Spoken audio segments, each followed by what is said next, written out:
Aló, aló, ahí sí, ahí sí, sí, sí.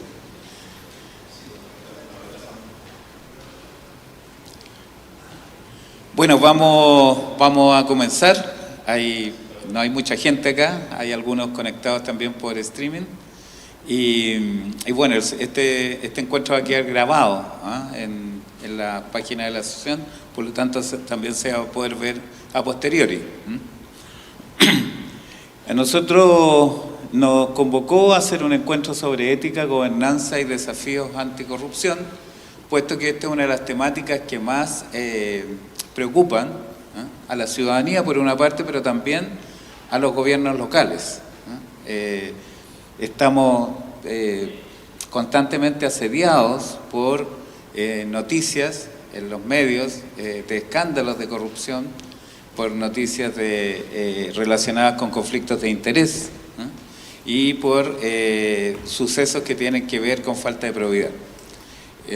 Creemos que en esa línea los municipios debemos ser autocríticos, ¿eh?, y mirar qué está ocurriendo al interior de nuestras instituciones y por qué suceden estas cosas. Dicho esto, quiero decir también que en los rankings generales que se hacen, el porcentaje de municipios que están bajo esta situación tampoco son la mayoría, pero eso no es una cuestión como para conformarse, ¿no es cierto? Al revés, tenemos que ir procurando que la ética pública y las necesarias decisiones que nos conforman para enfrentar esta situación impregnen la gobernanza de los municipios. Por eso creemos que este seminario es muy necesario, este encuentro, digamos, es muy necesario. Porque tenemos que, aunque seamos pocos al inicio, tenemos que empezar a hablar de estos temas al interior de los municipios, al interior de las asociaciones y al interior de la academia, de la ciudadanía. Por eso que hemos invitado a un grupo de panelistas. Dada la situación, también les vamos a solicitar a los tres que están, José Luis Jiménez de la Municipalidad de Puente Alto, encargado, como dice ahí, del Departamento de Gobierno Abierto y Tecnologías Digitales, a Ignacio Irarrázaval de la Universidad Católica, del departamento, espero que todavía sea del Centro de Políticas Públicas, tal como lo he conocido yo, y el alcalde de la comuna de San Ramón, Gustavo Toro, que está acá acompañándonos acá con nosotros. Entonces, yo le pediría más bien a los tres integrantes de este panel que se sienten acá. Vamos a hacer un solo panel para poder generar una sola, para no generar, digamos, distintos espacios y ganar tiempo. Así que les pido a los invitados que se sienten. Y como les digo, estamos acá, también estamos en streaming y también estamos va a quedar grabado este encuentro en YouTube. Gracias.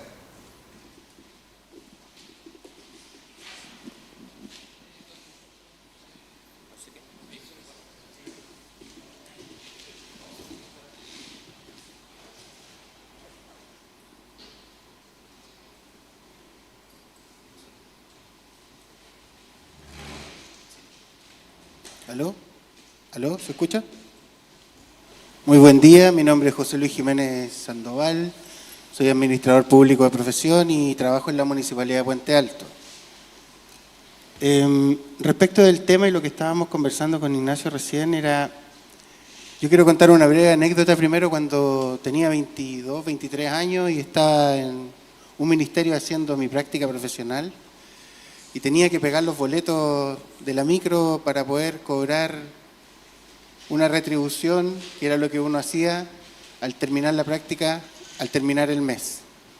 Recuerdo muy bien que el director de la división de entonces me dijo: pero ¿cómo se te ocurre hacer eso si la idea es que cuadripliques la cantidad de lo que tú estás cobrando, que son 4.950 pesos aproximadamente? ¿Qué me dijeron a mí? Le dije al tiro que no, lo cual me trajo algún conflicto y me trajo algún problema. Este ejemplo es fundamental respecto de lo que uno vive en el día a día, en relación a lo que es la ética. El hombre transmite e incorpora valores en su gestión, en su vida. Por lo tanto, en la formación del Estado también incorpora valores en lo que es la propia gestión del Estado. ¿Qué es lo importante acá? Cuando nosotros le asignamos una ética, un comportamiento probo, significa que el funcionario o el hombre que trabaja en la administración pública debe tener una integridad y una honradez en el actuar. Eso es lo que se denominaba antiguamente la virtud griega, que debe ser practicada por todos para el beneficio común. Contrario a esto está la denominación de la palabra corrupción, que es vicio o abuso o echar a perder algo. Y de lo que desprendemos de la ética es la ética pública, que es la obligación del funcionario de desempeñarse de forma honesta y leal en el ejercicio del cargo.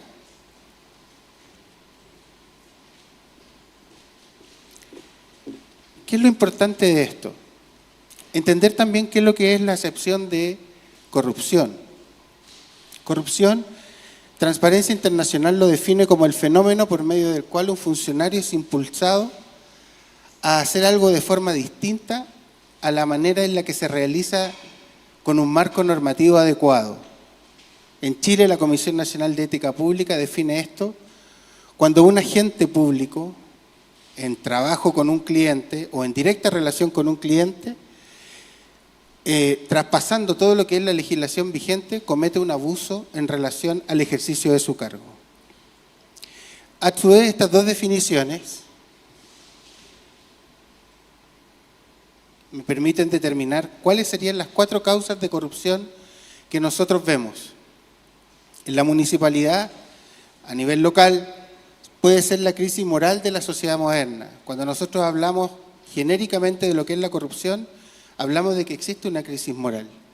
En segundo lugar, existe un desarrollo de una sociedad de consumo, la adopción de una cultura de mercado que plantea libertad en términos del beneficio material solo de la persona que en ese momento está detentando el poder, y el desarrollo del comercio de la droga y el lavado de dinero. Existe un autor que se llama Robert Klitgard, que establece una ecuación de la corrupción para explicarla. Dice que corrupción es la discrecionalidad menos la transparencia. ¿Qué es lo que sucede con esto?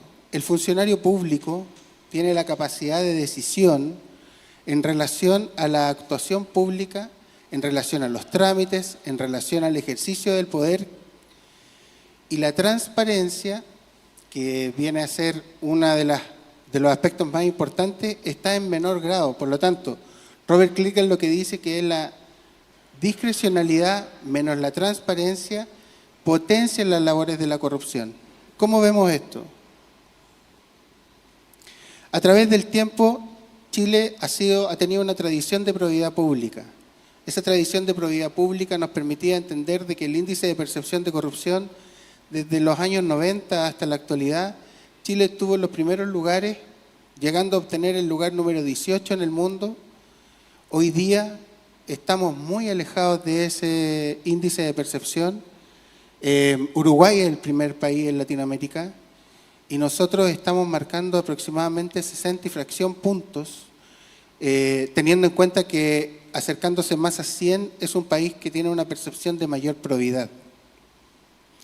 Como podemos ver en el mapa, mientras más oscuro es el color, mayor índice de percepción de corrupción existe, lo que nos plantea una visión global de lo que es el mundo hoy en día.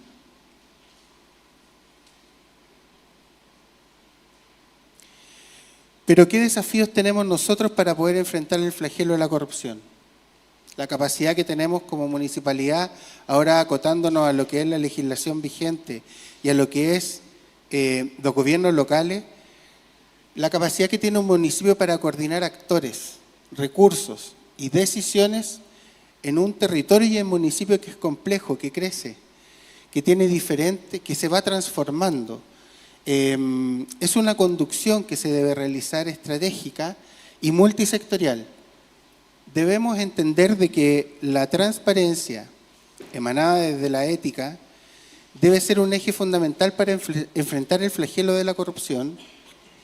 Debemos establecer que la transparencia se debe incorporar en el plan de desarrollo comunal y este, a su vez, debe contener un alto grado de participación comunitaria y funcionaria.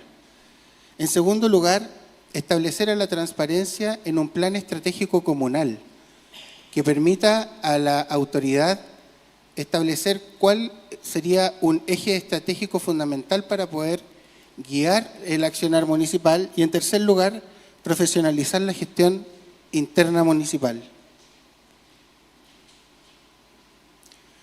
Uno de los aspectos centrales de la gobernanza es el gobierno abierto. El gobierno abierto, departamento que me toca dirigir en el municipio, contiene 3 áreas centrales: participación, transparencia y colaboración.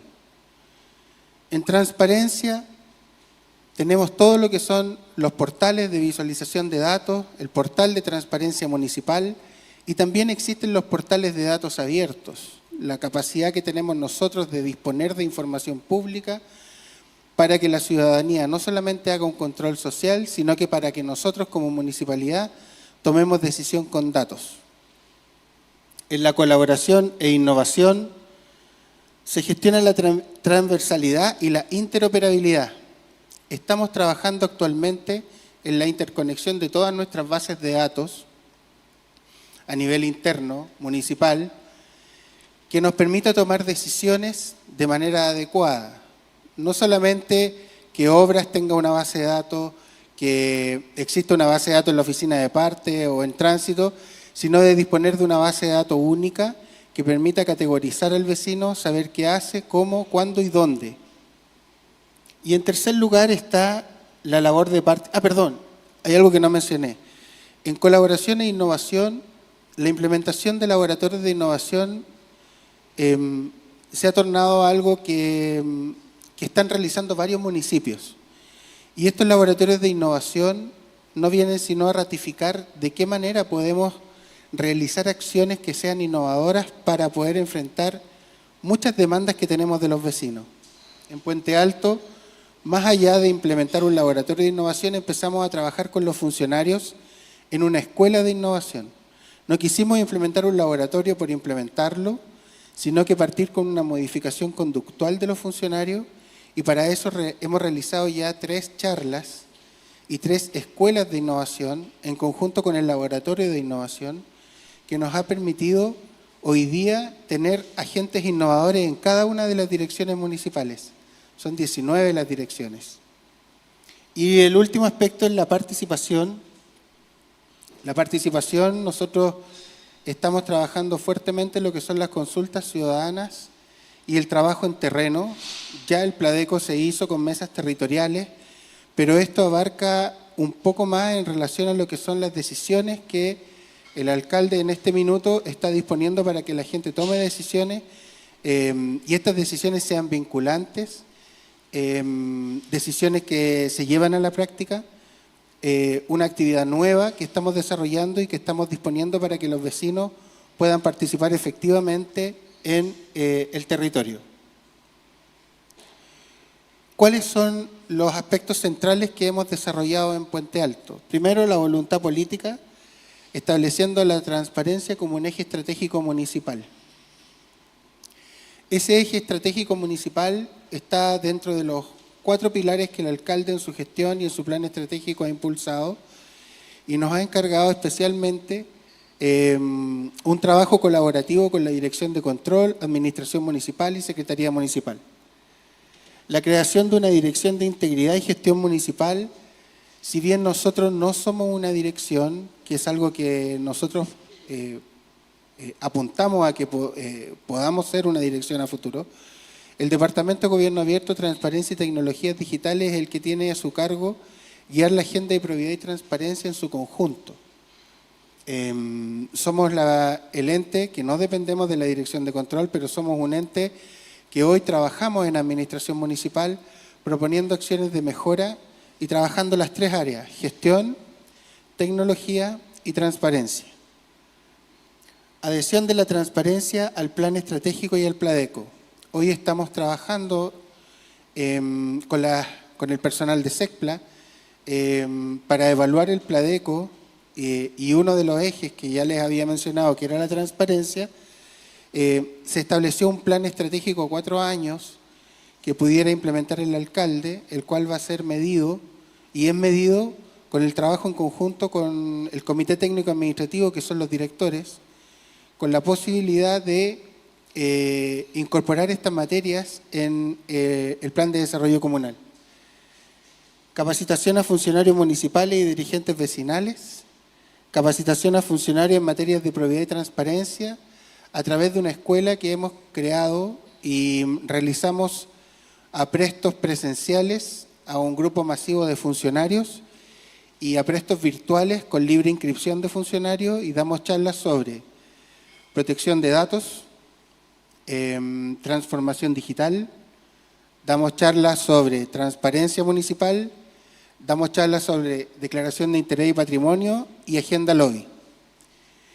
Y lo último sería la dictación de un reglamento de ética y un reglamento de política de integridad, ambos documentos que el municipio ya tiene publicados en su página web, que son trabajados a través de la Dirección de Control y que permiten o guían el accionar funcionario en complemento a la normativa legal vigente.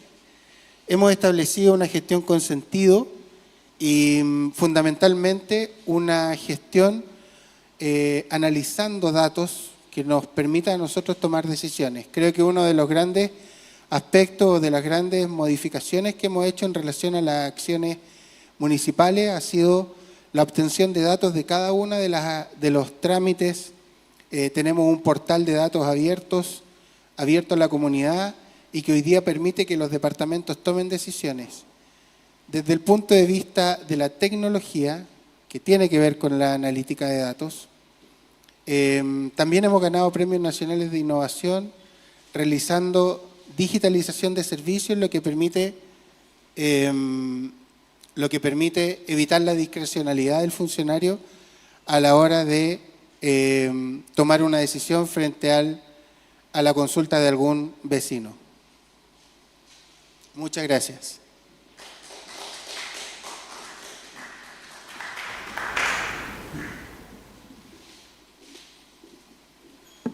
Muchas gracias, José Luis Jiménez. Da a conocer una presentación en base a la experiencia de la Municipalidad de Puente Alto.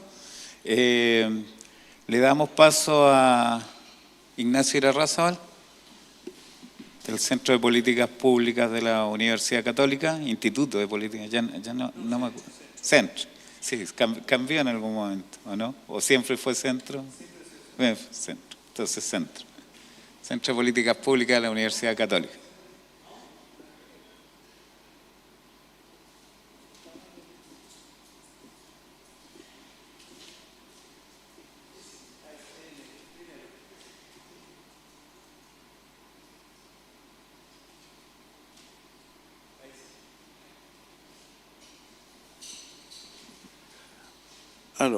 Ya, me voy a parar y voy a cortar un poco la presentación porque José Luis ya puso algunos conceptos, así que ¿para qué los voy a repetir?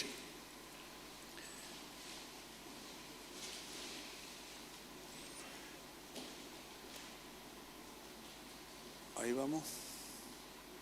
Ahí estamos, gracias. Entonces, como les decía, voy a saltarme algunas cosas porque las definiciones ya están y aquí está la fórmula que ocupó José Luis, que viene de la Contraloría. Quizás recordar que el Código Penal establece en el libro segundo, título quinto, cuáles son los crímenes simples, los crímenes y simples delitos cometidos por empleados públicos en el desempeño de sus cargos, y el Ministerio Público tiene un boletín estadístico, ¿no es cierto?, donde distingue delitos contra la fe pública. Por ejemplo, aquí está falsificación de licencias médicas o pensiones, y el otro gran acápite son los delitos funcionarios. Los delitos funcionarios son fundamentalmente lo que nosotros entendemos por corrupción, enriquecimiento ilícito, cohecho, son temas bien importantes. Y aquí está el boletín estadístico del Ministerio Público. como ustedes saben, es anual, el año 2025 no ha terminado, y si ustedes ven tanto ingresos como procesos terminados, las cifras son más o menos similares. Este es el total de delitos ingresados, el total de delitos terminados, y los delitos contra la fe pública son 40.000 y los delitos funcionarios 3.400. ¿Ah? Y es más o menos los ingresos con respecto, no son exactamente los mismos los terminados, pero las cifras más o menos coinciden. Y si ustedes ven, paradojalmente, sí, los delitos contra la fe pública han crecido de manera importante entre el año 2021 y 2024, pero los delitos funcionarios, que es lo que más nos preocupa, no han crecido tanto, es decir, han decrecido en términos de las estadísticas. Ahora, respecto de datos, yo creo que es importante, y aquí quiero complementar un poco lo que decía José Luis, una cosa son los delitos declarados y otra cosa es la percepción. Aquí esto es requete importante. Aquí el alcalde después espero que me ratifique. Una cosa es que haya un hecho de corrupción en el municipio y otra cosa es que toda la gente crea que el municipio es corrupto. Son dos cosas distintas, pero generalmente confluyen ambas cosas. Entonces, aquí está la última encuesta CEP, que es de septiembre-octubre de este año. ¿Cuánta confianza tiene? Los municipios se han mantenido el año 2025 en la medianía de la tabla. La mayor confianza está en la PDI y la peor confianza está en los partidos políticos y en el Congreso Nacional. Los municipios están aquí alrededor del 25%.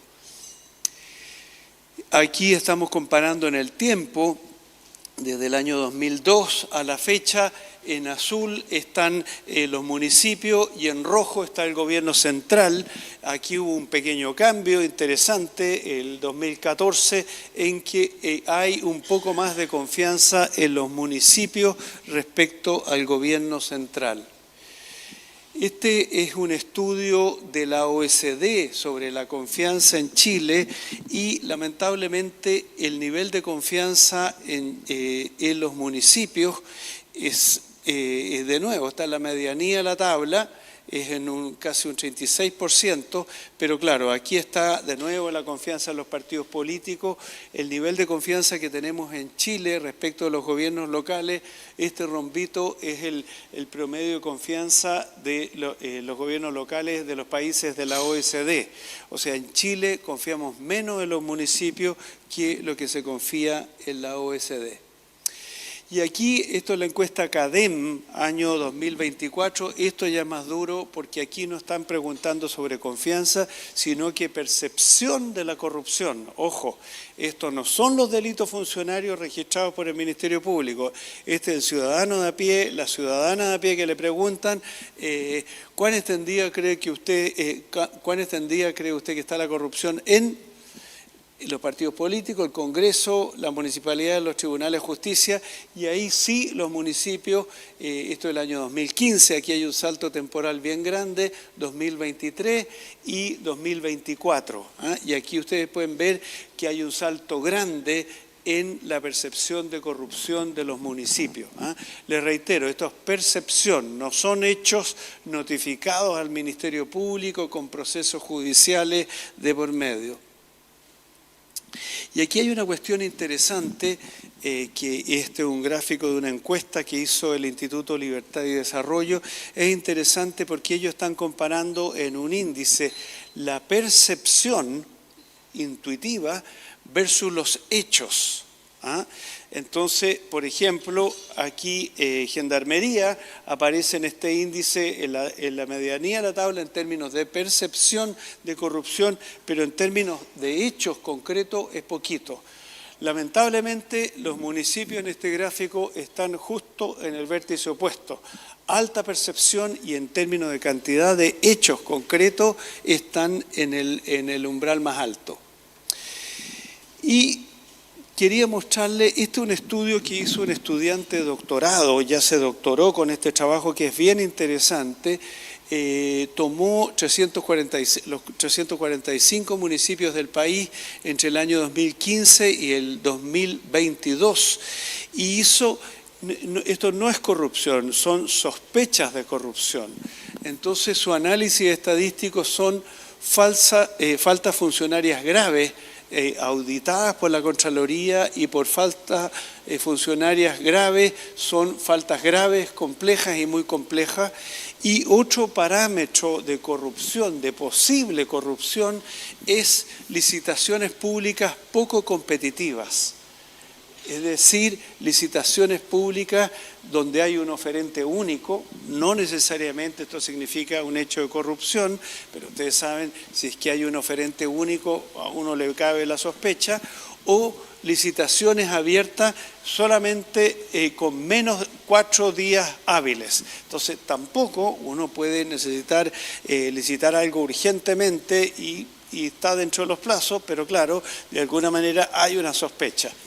Y lo interesante que tiene este trabajo es que ellos hacen todo un análisis estadístico bien interesante y llegan a estas, si esto es un supuesto, esto es un supuesto, no es la corrupción propiamente tal, son, si ustedes quieren, indicadores de potenciales hechos de corrupción, que es faltas funcionarias graves, ¿no es cierto?, y compras públicas, licitaciones poco competitivas. No es que sea corrupción propiamente tal, pero es, si ustedes quieren, una sospecha de corrupción. Y lo interesante de este análisis es que ellos analizan para los 345 municipios del año 2015 al 2022, o sea, una base de datos grandota, y temas políticos no aparecen aquí. Cero, la correlación es cero. Por ejemplo, años de ejercicio del alcalde, porcentajes de concejales afines del alcalde, tampoco tiene correlación, y un alcalde con una mayoría amplia tampoco tiene correlación. Pero para mi gusto, lo más interesante viene aquí, por ejemplo, en términos de tamaño o de ingresos totales. Hay una correlación, mientras más grande sea la comuna, hay una correlación con compras públicas menos competitivas.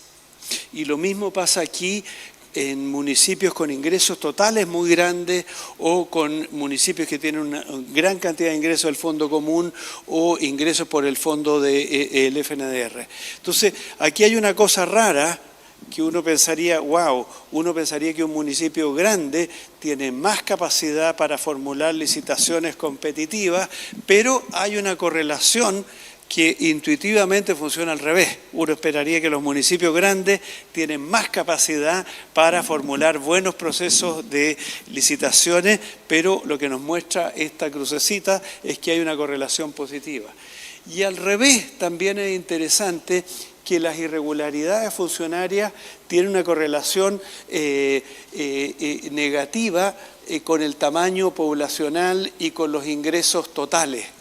Entonces, aquí hay una cuestión interesante que se nos da al revés, ¿no es cierto?, que en la medida que los municipios son más pequeños, hay irregularidades funcionarias, y aquí tiene que ver lo que planteaba probablemente José Luis. Aquí falta capacitación, falta formación, probablemente las unidades de control son más pequeñas. ¿Qué se puede hacer? No voy a pasar por esto. Como ustedes saben, hay varios proyectos de ley sobre transparencia que están sobre la mesa. Transparencia 2.0 viene desde el presidente Piñera, todavía no se aprueba. Hay un proyecto de ley de transparencia, fiscalización y probidad de las corporaciones municipales que es bien interesante, y el gobierno, a propósito del caso Convenio, acaba de ingresar un proyecto de ley sobre la constitución de corporaciones y fundaciones, dándole más poder al Ministerio de Justicia. Y aquí, en este proyecto de ley, el gobierno distingue, que es una cuestión bastante que sucede en otros países del mundo, porque las corporaciones municipales, ustedes saben, las corporaciones municipales son privadas sin fines de lucro, pero las preside el alcalde. Entonces, este proyecto de ley pone ciertas restricciones para aquellas corporaciones o fundaciones donde el Estado tiene mayor participación. Ahora, este proyecto de ley se acaba de ingresar y no ha tenido tramitación legislativa por ahora. Y con esto voy terminando, voy a saltar esto, quiero apelar a esto de la percepción. ¿Por qué nos preocupa la corrupción? Y en ese sentido lo que José Luis presentaba es muy importante. O sea, una cosa es el trabajo de la unidad de control, ¿no es cierto? Y sobre todo el control ex post. Esta licitación se hizo mal. Va a venir la Contraloría y nos va a auditar. Es muy importante la labor de control ex post, pero también es mucho más importante todo lo que se refiere a la probidad, que es prevenir eventuales hechos de corrupción. Porque al final, detrás de todo este tema de la corrupción y de la probidad, está el tema de la confianza. Eso yo diría, para mi gusto, aquí el alcalde me puede corregir, para mi gusto es lo más importante, porque la confianza, como está puesta ahí, es la expectativa de que el otro actuará de acuerdo a las normas sociales, es decir, de manera honesta, fiable y benéfica. La confianza es la disposición a colaborar, ¿me entienden? Entonces es muy importante el control de la corrupción, pero más importante todavía es la confianza. Y siempre yo lo pongo como ejemplo en el mundo municipal. El municipio puede hacer un esfuerzo inmenso por licitar muy bien todo el sistema de recolección de basura, o muy mal, y creer nosotros que hay una suerte de amiguismo, pero si el vecino no entiende que esa inversión municipal es importante para mantener la comuna limpia, mi disposición a colaborar es baja. No sé si me explico. Entonces, es importante la licitación, de todos modos importante, pero detrás de la licitación la importancia está en que el vecino o la vecina de a pie entienda que el municipio trabaja con transparencia y eso me da confianza y por lo tanto yo me hago parte del nuevo sistema de aseo comunal. ¿Me explico o no? Porque eso es lo que nos importa finalmente. Por supuesto que nos importa el destino de los fondos públicos, pero lo que nos importa es que la gente adhiera a las iniciativas de los municipios y por eso es que la confianza es tan importante. Eso nomás, si hay más tiempo, ahí les profundizo un poco más estas palabras. Muchas gracias.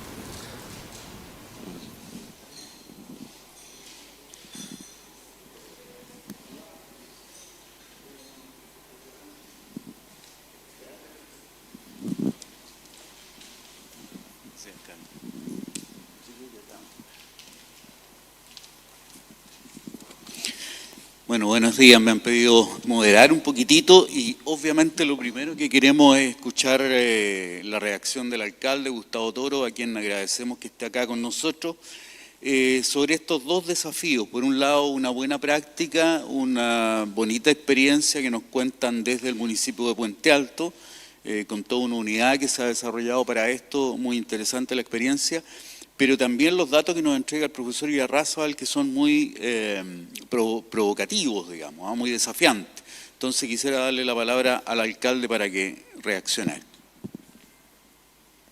Buenos días. Sí, lo primero yo creo que viene a la memoria pensar qué ha pasado en Chile los últimos 20 años. Si la pregunta viene, efectivamente, si hace más de 20 años no existía la corrupción en Chile o después de que nace la ley de transparencia, donde nace la ley de lobby, donde aparecen los celulares con cámara, donde está la posibilidad de que cada uno pudiese grabar, donde llega el internet, las plataformas digitales, las redes sociales, pareciera que esto explota.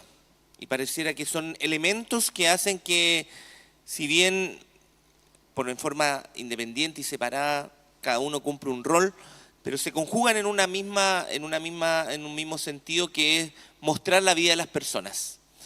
Y probablemente nos conocemos más a partir del año 2000 en adelante, cuando ya tenemos la posibilidad de acceder a todas estas tecnologías que yo ya le he señalado. En el caso de la comuna que me toca dirigir ya hace 5 años, ha sido, la verdad, un escándalo poder enfrentarlo. Creo que fue el inicio de lo que es la corrupción municipal. Estoy hablando del 1 de octubre del año 2017, cuando un programa de televisión, un programa de informe especial, lanza el escándalo del narcotráfico al interior del aparato público. Lo que nunca se había escuchado hablar en Chile es el concepto de narcopolítica. Lo que se nos paraba los pelos porque pensábamos que podíamos asimilarnos a países como Colombia o México, donde tiene altos niveles de corrupción a través del narco y cómo ha permeado en el aparato público y cómo incluso ha llegado a cifras que son escalofriantes en cuanto al asesinato de autoridades, que llega a ser altísima, desde presidentes de la República, ministros, senadores, diputados, jueces, fiscales, alcaldes, y eso ha sido permanente y no ha parado. Es cosa de ver el último mes, hemos visto el lamentable hecho. Esta última semana en México mataron a otro alcalde, y son cifras que están vinculadas de una u otra manera a la corrupción y el narcotráfico. Cuestión que no estaba muy alejada de San Ramón. Un informe de la Contraloría detecta en el año 2017 ya que 55 personas dentro del municipio estaban contratadas con delitos graves como narcotráfico, porte ilegal de armas, homicidio, personas con cadenas perpetuas cumpliendo funciones municipales, no lo sé cómo, pues estaban presos, personas con 23 años de condena en la cárcel, recibiendo una remuneración, como cuestión que uno no entiende, y sobre todo cumpliendo funciones de áreas verdes, mantención de parques, vínculos de familiares, vínculos de ingresos que no tienen justificación, como el caso del exalcalde, donde aparece comprándose un inmueble, dando un pie de más de 200 millones de pesos sin justificar. Y los últimos 2 meses con movimientos bancarios donde aparecen por más de 50 millones de pesos de ingresos reiterados. En un día 2 o 3 depósitos por 2 o 3 millones de pesos, al otro día 5 millones, y así se iba dando sin poder justificar, lo que desencadenó un juicio penal, ¿ya?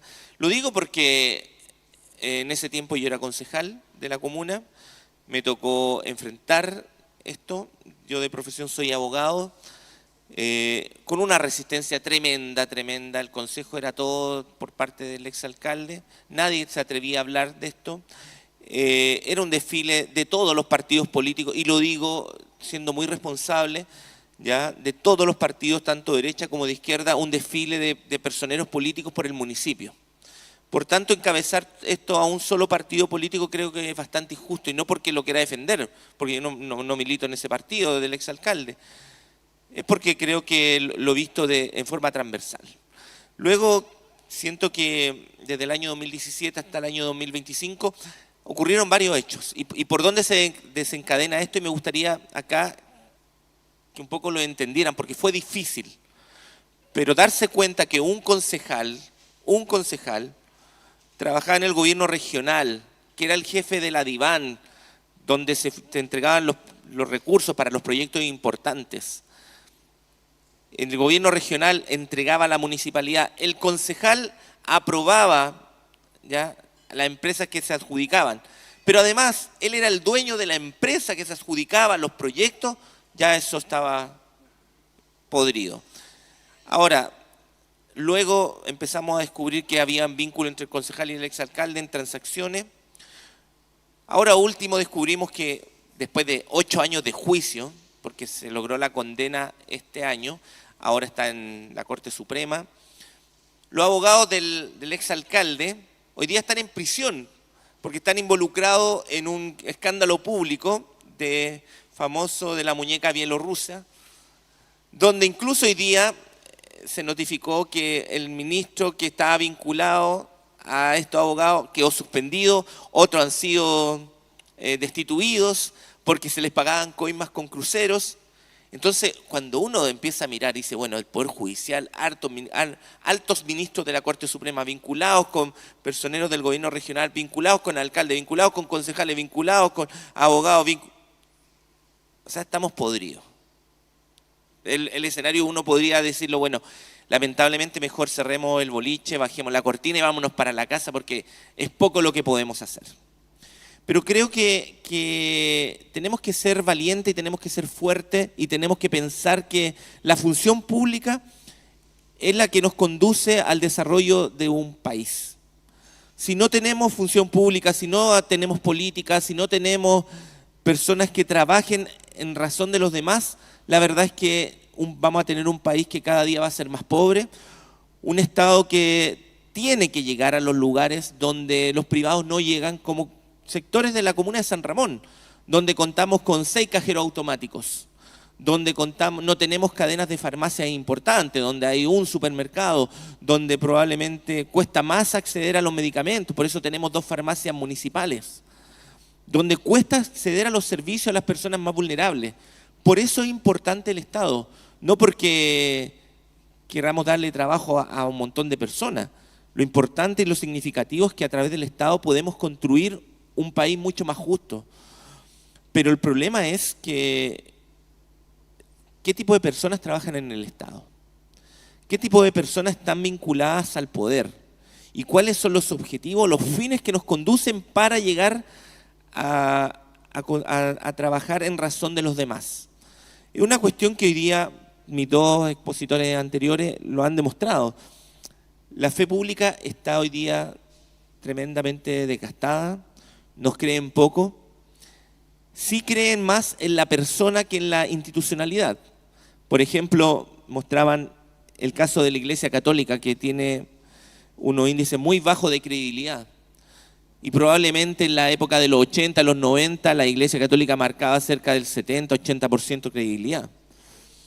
Pero si usted le pregunta a la persona del sector si confía en el sacerdote de la iglesia, lo más probable es que le va a decir que sí, porque lo conoce. Pero no confía en la institucionalidad. Lo mismo pasa con los políticos. Si usted le pregunta, bueno, ¿usted confía en su alcalde? Lo más probable es que le va a decir que sí. ¿Usted confía en el diputado que conoce? Sí. Y por eso tenemos alcaldes, alcaldesas, que en las elecciones sacan un porcentaje muy alto en la votación. Y uno le llama la atención, por ejemplo, en el caso de Maipú, en el caso de Renca, y así distintos sectores. Un caso muy cercano, por ejemplo, en Lo Espejo, la alcaldesa Javiera Reyes gana con cerca de un 55%, una alcaldesa comunista. Y ustedes me dirán, bueno, Lo Espejo, el 55% de la gente es comunista. Yo le digo que no. O en Maipú, que el alcalde Bodanovich gane con más de un 70%, siendo del Frente Amplio. Las personas de Maipú, el 70%, ¿son parte del Frente Amplio o se sienten representadas por el Frente Amplio? Lo más probable es que no. Entonces lo que vemos ahí son fenómenos que creo que son interesantes de analizar en cuanto a la perspectiva que se tiene de la persona. Y desde ahí el rol que cada uno puede empezar a tener en la transformación y en el trabajo para romper esto que se acaba de hablar, que tiene que ver con la corrupción. Siento que de una u otra manera estamos tremendamente expuestos, que hoy día, mientras más mecanismos existen, por supuesto que uno lo agradece, pero sí genera más burocracia. Entonces los tiempos que muchas veces ya nos exigen los vecinos porque son apremiantes, la pavimentación de una calle, en hacer un puente, en que se construya la plaza, la recuperación de espacios son mucho más extensos. ¿Ustedes saben cuánto cuesta pavimentar una calle? Una calle que tiene aproximadamente entre 3 y 4 cuadras, más de 2 a 3 años. Primero porque las municipalidades no pavimentamos calles, porque legalmente no tenemos atribuciones legales. Podemos tapar hoyos que llegan hasta 20 metros cuadrados.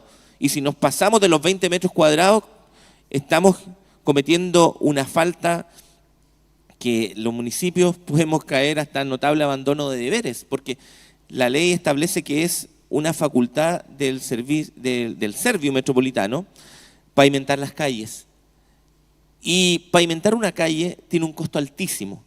Para comunas como San Ramón, o el 80% de las comunas de este país que son vulnerables, tenemos que salir a pedir recursos al gobierno regional.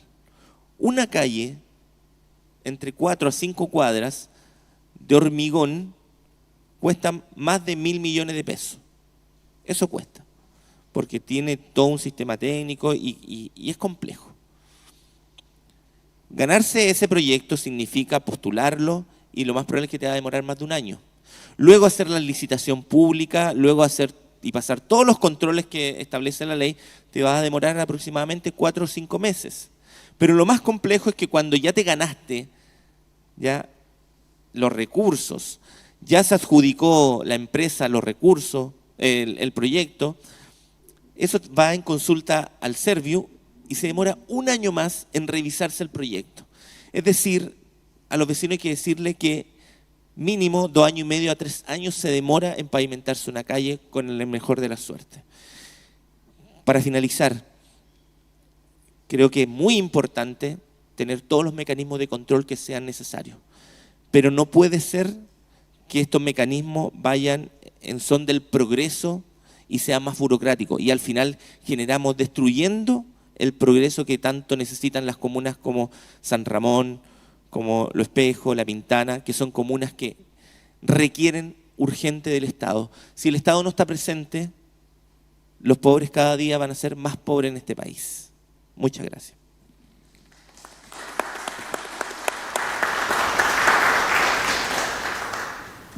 Muchas gracias, alcalde Gustavo Toro. Nos llega una pregunta de gente que está siguiendo esto por YouTube.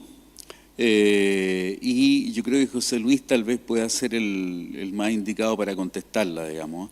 Dice, ¿cómo hacer para que los planes y reglamentos no sean solo de papel y que realmente sus instrumentos sean parte del día a día?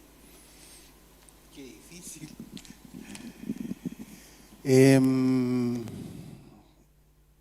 Mira, nosotros, tengo que hablar desde la experiencia. Lo que primero hicimos fue crear un departamento que no depende de la dirección de control, tampoco para tener, como decía Ignacio, solamente el control reactivo de aquellas acciones de corrupción.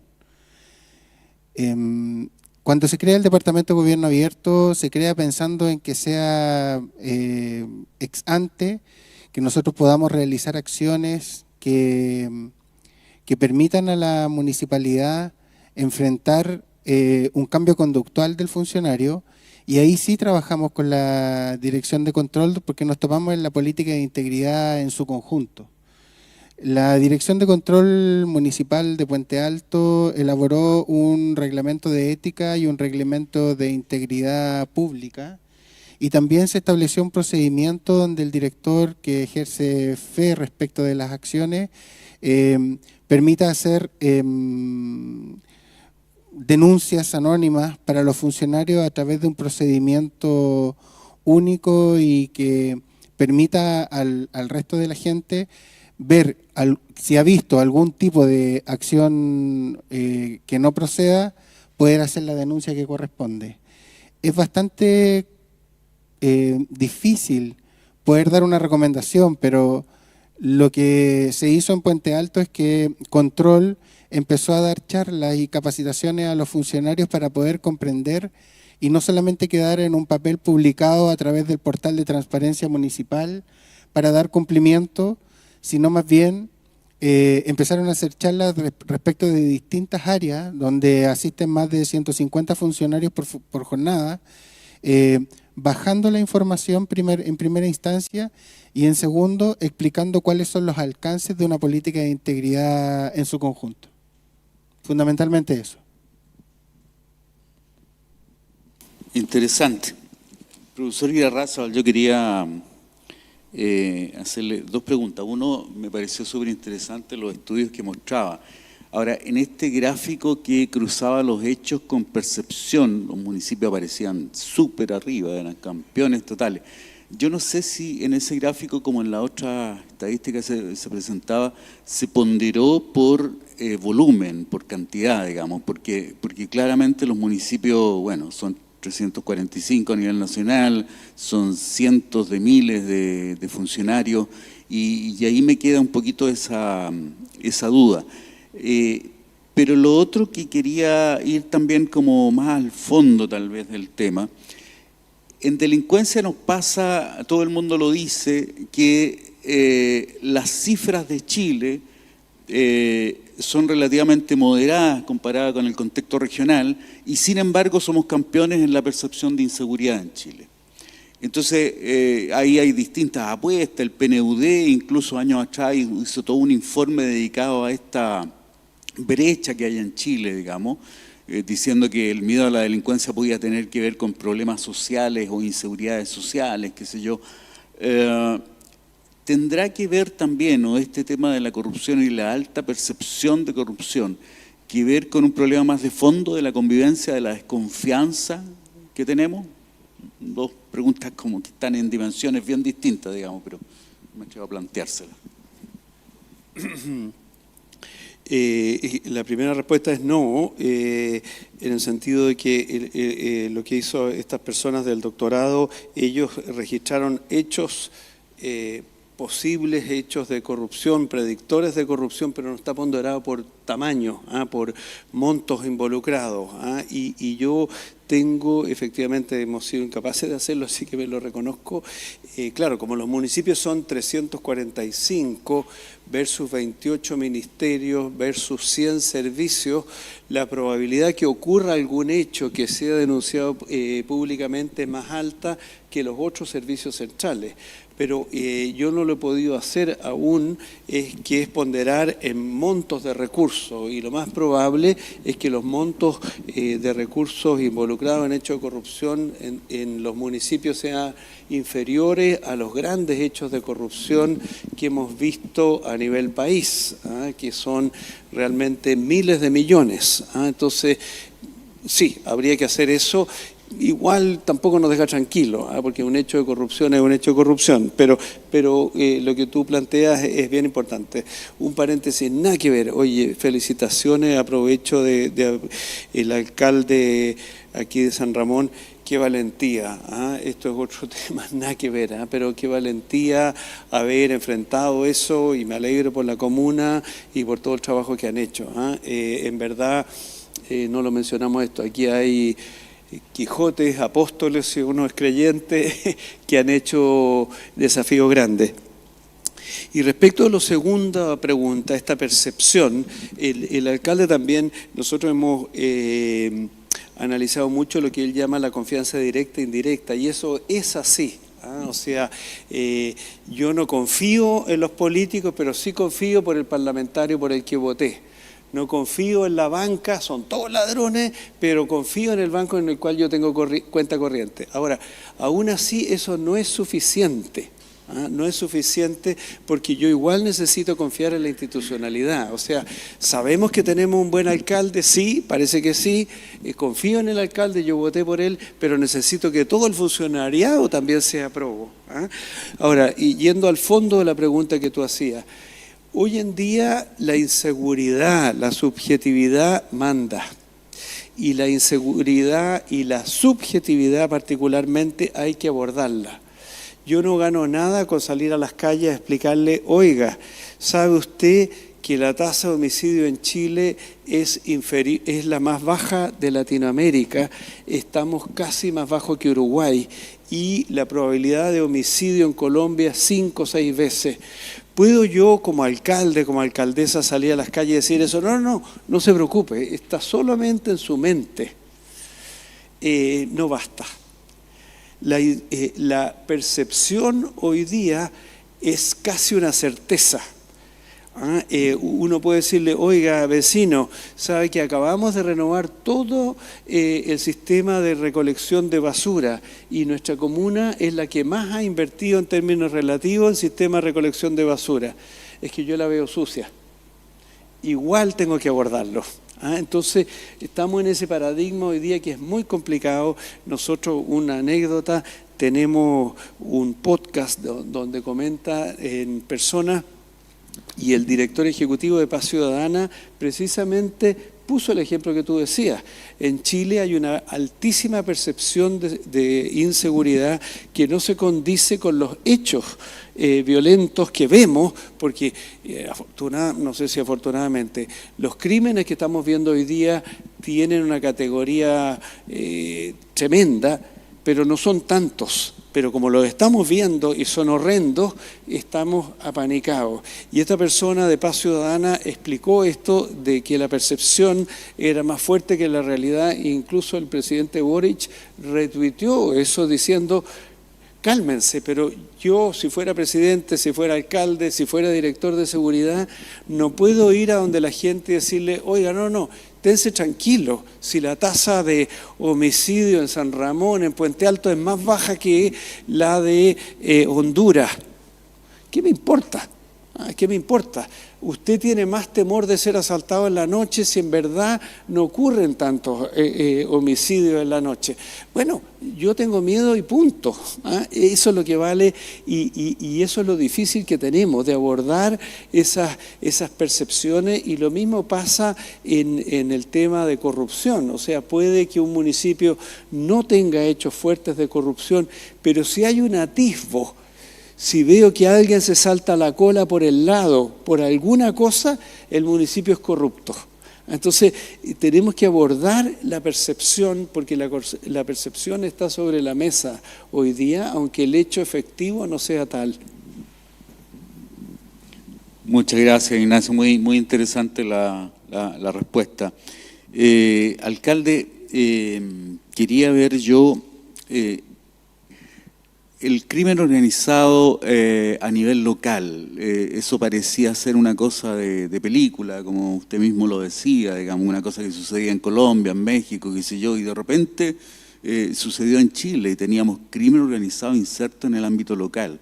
Lo de San Ramón, medio delicada la pregunta, pero ¿habrá sido una excepción en el país o efectivamente los municipios de alguna manera son un atractivo para no solo el crimen organizado, sino que la corrupción en general, las pequeñas prebendas? ¿Fue una excepción San Ramón o efectivamente tenemos un riesgo mayor en el ámbito de los gobiernos subnacionales?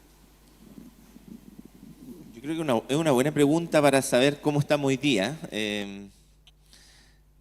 Yo siento que no es una excepción, ¿ya?, pero no es la regla general. ¿Qué quiero decir con esto?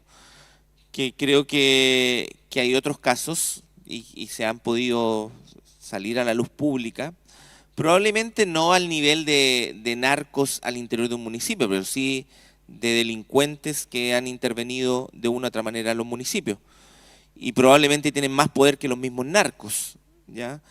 No estoy diciendo que los narcos no tienen poder, tienen poder de arma, tienen poder territorial, pero probablemente hay agentes políticos que tienen más poder a nivel nacional o que pueden influir mucho más, como lo que hemos dicho, poder llegar al máximo tribunal de justicia y poder comprar a los jueces por un fallo que va a tener consecuencias de miles de millones de pesos. Creo que ambos son tremendamente detestables, pero pasa más camuflado lo de los jueces y se ve más limpio que el narco que está con las metralletas en las poblaciones vendiendo droga. Por supuesto que ambos nos destruyen completamente y terminan destruyendo el Estado. Creo yo que en el caso San Ramón hay que estudiarlo bien, hay que revisar cuál es el rol que tiene el narco para meterse en política. Estamos comenzando en una era, y lo vengo diciendo ya hace bastante tiempo, donde el crimen organizado está permeando fuertemente la institucionalidad. Hay que castigar, no puede haber impunidad para ningún funcionario público que comete delitos graves, ¿ya? Partiendo por medidas que tienen que ser inmediatas, ¿no? Los juicios son demasiado largos. Juicio San Ramón, 8 años. ¿Cuánto le costó al Estado de Chile perseguir a un exalcalde que al final termina cumpliendo una condena en su casa? Porque la condena fue 5 años, porque un delito estaba prescrito, y al final termina en su casa, en La Reina, la misma que se compró con las platas que no estaban justificadas, viviendo 4 años sin saber cómo vive una familia, de dónde sacan recursos, porque si yo les pregunto a ustedes, ¿pudiesen vivir 4 años gratis? Ustedes me dirían, yo ni 2 meses ni 3 meses podría estar, porque tengo tantos compromisos que dejo trabajar un mes y ya me complico. Bueno, este señor con 4 hijos, una señora que nadie trabajaba, hijos en la universidad, en los colegios, 4 años preso y siguieron la misma vida que tenían. Y eso uno no lo entiende. Entonces ir mucho más allá, perseguir la ruta del dinero. Yo creo que eso es importante. Que acá hay una cuestión que hay que entenderla, que es muy de fondo y que es simple. ¿Qué es lo que se busca cuando se cometen este tipo de delitos? ¿Qué se busca cuando hay corrupción? Se busca plata. Plata. La gente quiere plata. Entonces, persiga la plata. ¿Dónde? Revise las cuentas, revise el patrimonio, revise lo que tiene. 2 más 2 son 4. Cuando 2 más 2 le da 20, algo anda mal. Y ahí hay que meterse.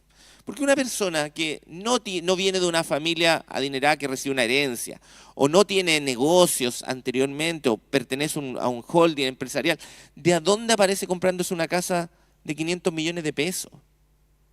¿De dónde aparece comprando fondos, teniendo grandes depósitos en sus cuentas bancarias?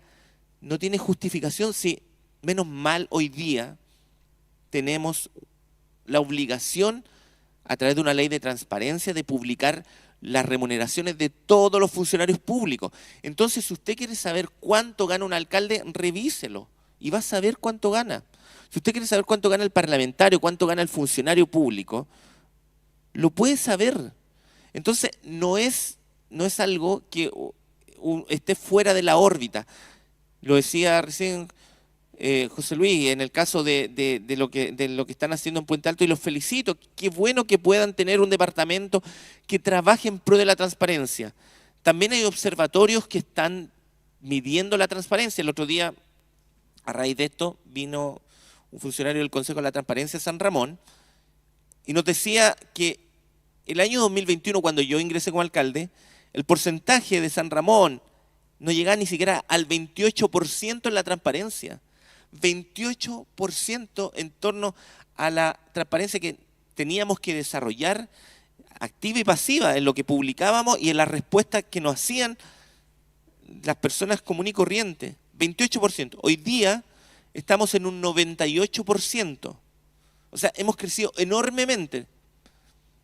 Y a veces no tenemos el cielo en los municipios, no porque no queramos, es porque en tiempos de campaña hay gente que es maliciosa, política, y te manda 100 solicitudes de preguntas a los funcionarios públicos, terminando destruyendo el trabajo. Y ese funcionario que tú tienes 2 o 3 personas contestando todo el día, subiendo información, al final no le da, porque también tiene vida, tiene que irse a su casa, tiene que descansar. Y las preguntas no son cómo se llama el funcionario que atiende en la puerta. El funcionario requieren que le entregues información, requieren que le hagas cruce, y es mucho trabajo. Entonces, creo que todavía hay que mejorar la herramienta. Es muy importante, pero esto de que yo me pueda crear prácticamente un perfil falso, un nombre falso, un correo falso y pedir lo que quiera, no está bien. Las personas tienen que tener una identidad. Hoy día tenemos clave única, hoy día tenemos identidad, y de frente. Si hay algo que yo siempre lo digo y fue clave para sacar a la luz todo lo hecho ocurrido en San Ramón, y lo invito a todos los funcionarios públicos, a todos los que les apasiona el trabajo en el Estado, o que están fuera de y les interesan las cosas que tienen impacto, es que siempre vayan de frente, no tengan miedo. Los van a amenazar, los van a amedrentar.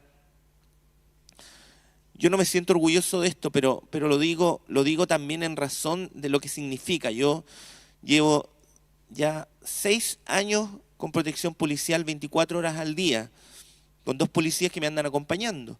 Y no porque yo lo pida y me guste, es porque el Ministerio Público examina cada 2 meses el riesgo de este alcalde, cuánto es la amenaza, cuánto es lo que está viviendo, y de ahí dice, no, continúe, ya es una cuestión que permanentemente me lo están haciendo llegar.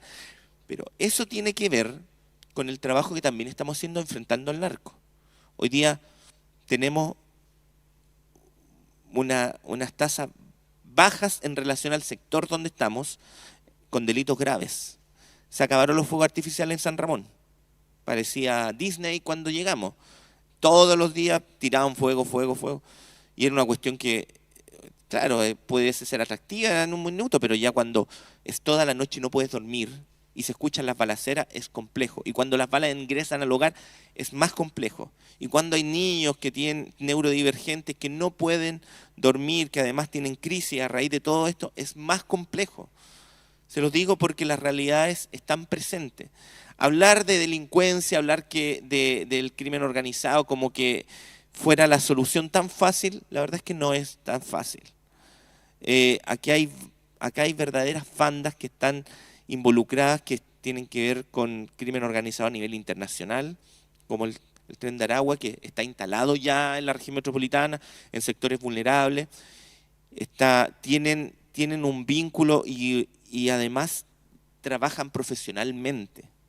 Aquí no es como ese narco o el micronarco que conocimos en los 90 que vendía papelillo en una plaza. Acá olvídense de eso, estamos hablando de un sistema muy sofisticado, de un sistema que además trabaja en horarios con personas que probablemente de apariencia no tienen pinta de drogadicto ni de narcotraficante, que además se vinculan con ciertos y determinadas personas que compran dentro de las comunas, que además van ganando territorios porque son benefactores, se encargan de los medicamentos de las personas que no tienen para comprarlo y que el Estado no puede cubrir, se encargan de las actividades de recreación del sector, se encargan de ir mejorando los espacios, se encargan de vender una imagen protectora, por tanto además son protegidos por el sector.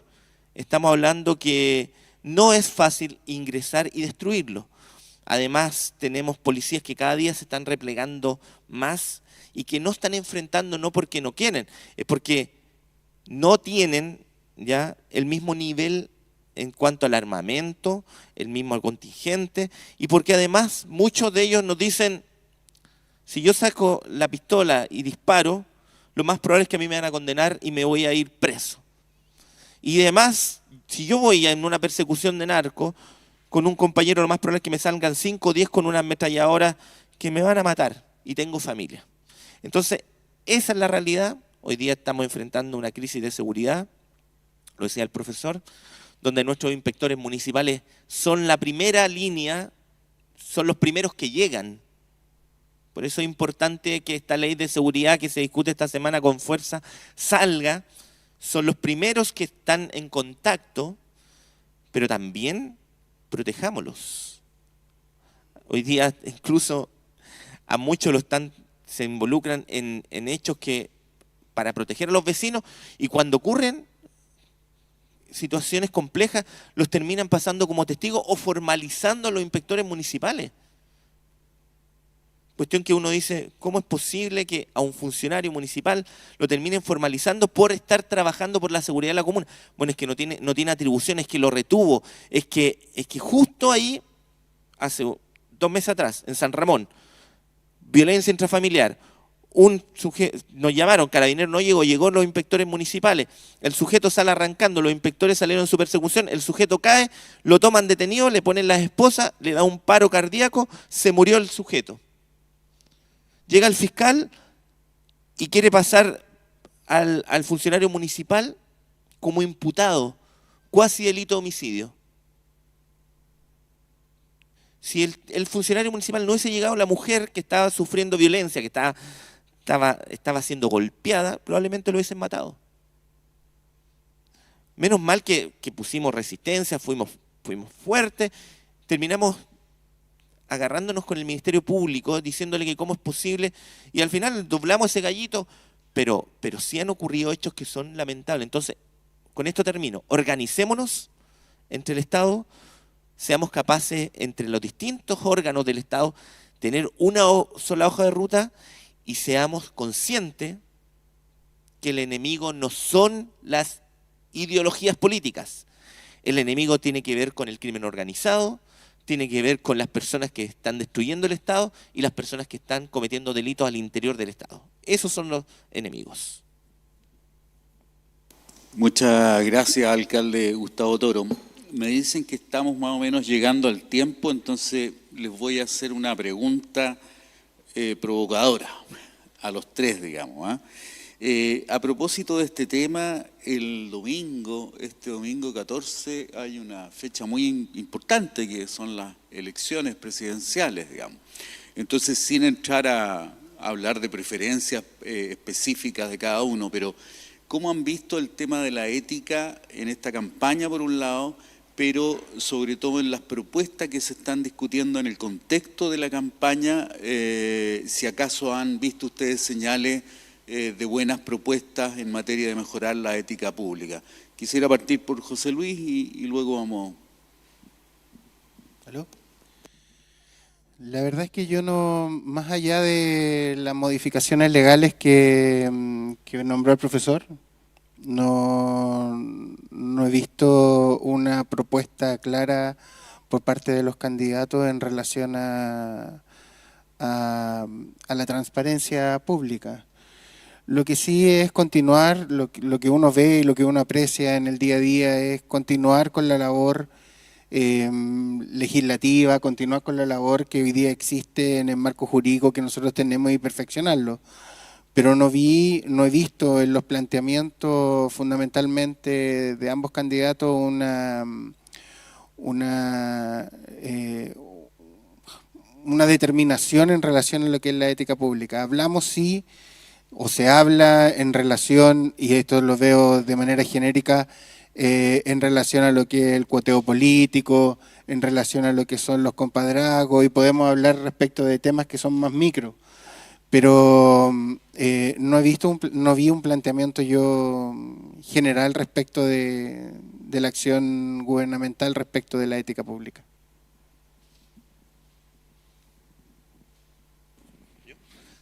A mí me preocupa, más allá que yo soy político, a lo mejor a diferencia de los dos panelistas que vienen en un rol más técnico, yo soy una autoridad política, por tanto tengo definiciones políticas, ¿ya? Y en este caso mi candidata ha apostado a algo que yo creo que es bien importante, que tiene que ver con levantar el secreto bancario. Y más allá que el candidato al frente diga que eso hoy día existe, las atribuciones no están tan fáciles. Tiene que ser un juez de la República, tiene que haber un procedimiento, y yo insisto, y lo digo también como abogado, porque me dediqué y litigué harto antes de ser alcalde, que los tribunales de justicia son bastante lentos y tienen un procedimiento eterno. Esto tiene que ser rápido. No nos olvidemos que los delitos buscan plata. Los delincuentes buscan plata. Y esto no tiene que ver con un sector político ni de derecha ni izquierda, porque yo creo que en todos lados hay delincuentes. Pero persigamos la ruta del dinero. Creo que ahí está el punto.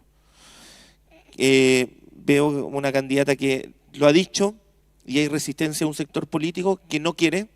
No entiendo por qué. Al parecer dice que hay mecanismos que son más fáciles, que eso ya existe, pero démosle con todo hasta el final. Si cuando queremos ser transparentes, seamos transparentes hasta el final. No empecemos a ponerle palos entre medio.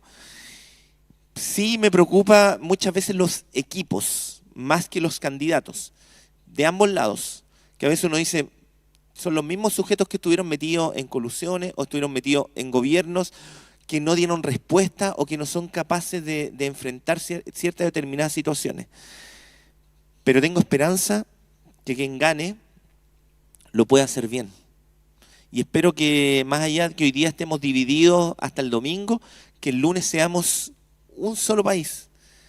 Y quien gane, nos pongamos detrás de esa persona a trabajar con fuerza, ¿ya? Si queremos el Estado, si queremos este país, si queremos Chile, de verdad creo que hay que respetar la democracia.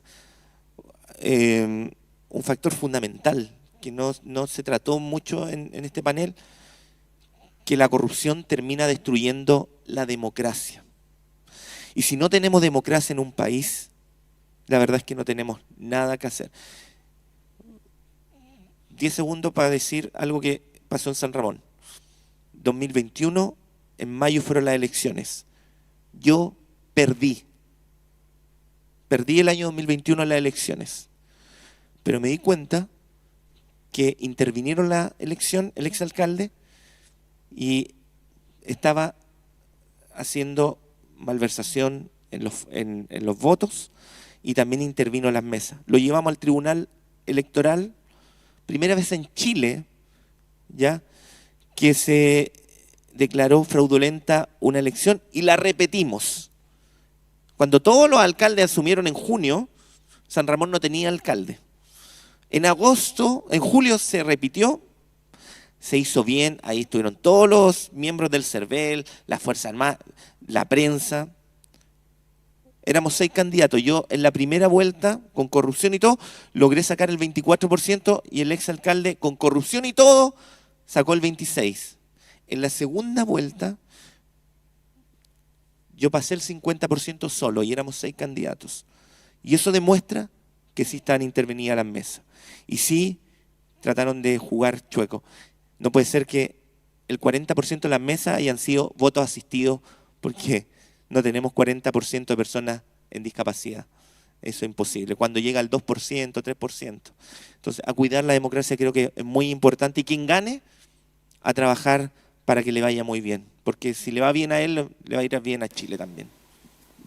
Gracias. Oye, nuevamente destacar aquí las palabras del alcalde, la verdad que es ejemplar lo que dice, y qué bonito que hayan estos apóstoles que están dispuestos a dar la pelea hasta el final, así que felicitaciones, alcalde, muy bonito lo que decía. Yo coincido bastante con José Luis, o sea, los programas presidenciales, la palabra ética pública no ha estado, yo diría que la palabra modernización del Estado ha estado muy débil, muy débil. Obviamente, y ustedes lo saben igual que yo, la palabra seguridad ciudadana ha estado y la palabra crecimiento económico sí ha estado, pero hay toda una bajada que es lo que se desprende el alcalde. Nosotros hicimos, por si acaso, una publicidad. Estamos muy preocupados de la narcoeconomía. Hay varios libros en el extranjero porque al final el narcotráfico tiene un comportamiento económico. Hay colusión, hay captura, se fijan los precios, etcétera, etcétera. Se comporta. Yo estuve en esta comisión que me invitó el presidente Boric del caso Convenio, y ahí tuvimos al representante de la UAF, la Unidad de Análisis Económico. O sea, hoy día con inteligencia artificial se puede seguir la ruta del dinero bastante más. Espectacular lo que hace José Luis. Hay que invitar a la gente a ser probo, y también lo que dice el alcalde, hay que mostrar esto para ayudar, no porque yo tengo una cuota de poder en el Departamento de Control, sino que yo quiero ayudar que las cosas salgan fácil, pero que salgan bien. Entonces, esa es la actitud que me parece que es lo que dice José Luis. Pero yo creo que estamos un poquito atrasados en las propuestas. Mira, yo te digo, ok, puede que necesitemos más cárceles, está bien, construyamos más cárceles, adelante, pero esas personas van a salir tarde o temprano. Si no logramos reinsertar a esas personas, no vamos a ganar nada. Y lo ideal es que nadie entre a las cárceles. Y para eso, tal como lo dice el alcalde, la ruta del dinero, hoy día con inteligencia artificial, me pasó estando en esta comisión que la UAF, esta unidad de análisis financiero, tienen muchos algoritmos que están trabajándolo acá arriba. Pero esos algoritmos también se pueden trabajar abajo, y el alcalde aquí da unas pistas. ¿Qué pasa con que insólitamente la Contralora nos ha enseñado? O sea, cómo una barbería tiene delivery. ¿Dónde está esa patente comercial? O sea, los municipios tienen espacio para controlar todas estas situaciones. ¿Dónde está esa patente comercial? En fin, se pueden hacer un montón de cruces, y hoy día con la inteligencia artificial se puede trabajar bastante. Pero lamentablemente yo no lo veo tan seriamente tratado en los programas presidenciales. Muchas gracias. Tenía pendiente yo la excusa, Luis Garrido, académico del Departamento de Administración y Gestión Pública de la Universidad de Chile, estaba comprometido, pero nos avisó anoche tarde que tenía una emergencia familiar y no podía estar con nosotros. Bernardo Navarrete, también consejero del Consejo para la Transparencia, estaba requete comprometido, es muy amigo, muy cercano a nosotros, y también fue destinado a asistir a un congreso de ciencia política en representación de la institución y no pudo tampoco estar con nosotros, así que damos las excusas pertinentes de ello. Bueno, para ir finalizando, yo quisiera agradecer muy francamente, ha sido un gran aporte José Luis Jiménez del Departamento de Gobierno Abierto del municipio de Puente Alto, el profesor Ignacio Irarrázaval, que siempre ha sido un aporte en estos temas y siempre muy cercano a los gobiernos subnacionales. Nos hemos encontrado en otras actividades también en este tema. Y por supuesto al alcalde Gustavo Toro, que tiene un tremendo ejemplo, un tremendo testimonio en estos temas, y a todos, a los tres, les agradecemos francamente el aporte hoy día. Muchas gracias.